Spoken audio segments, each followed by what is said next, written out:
It builds character to be a New York Jets fan. I'm here for the smoke. Dolan is a terrible owner. Mike Trout is by and large the best player in Major League Baseball. Nobody would notice him just walking down the street. I don't even think the ink was dry on his contract and he got fired.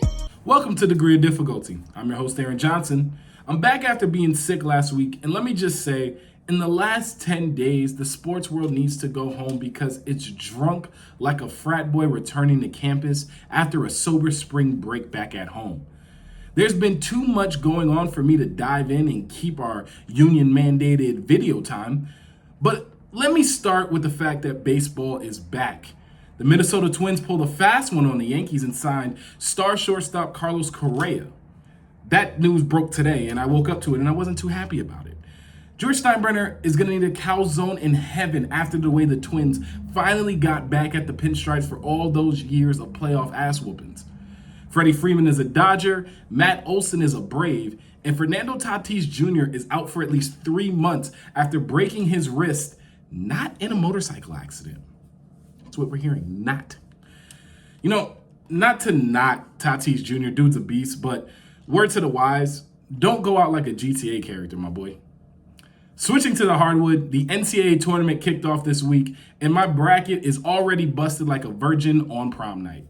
Thank you to Kentucky, and also recently, thank you to Baylor. But as always, the tournament has brought us great shining moments. St. Peter's knocking off Coach Cal and the Wildcats being one of the biggest highlights already of the tournament. Now, I picked Gonzaga to finally get over the hump and win the national title this year. So hopefully by next week, the Zags and all 95 pounds of Chet Holmgren don't make me out to look like a sucker. Right now, WNBA superstar Brittany Griner is sitting in a Russian jail cell after being arrested at the airport after officials found a vape cartridge that contained hash oil in her luggage. You know, the biggest thing to this story for me is the blatant hypocrisy coming from Russia, and, you know, shocker, right? Just last month, during the Winter Olympics, 15-year-old Russian figure skater Kamila, I'm going to try this here, Valieva, I think I got that right, tested positive for a banned substance, causing one of the biggest stories during the Winter Games. So you're going to tell me that adults giving a 15-year-old girl a wildly banned substance isn't worse than a 6'9" grown-ass woman with a vape pen? Like, get that out my face and just send Brittany Griner home. It's ridiculous. Now to the NFL.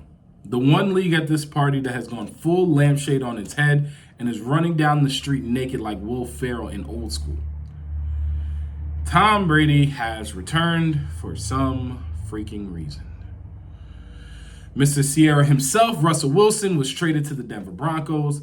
Devontae Adams was traded from the Packers to the Raiders. The AFC West is completely insane now. And speaking of the Packers, Aaron Rodgers signed the biggest contract in NFL history to remain in Green Bay as the patron saint of cheeseheads and discount double checks everywhere.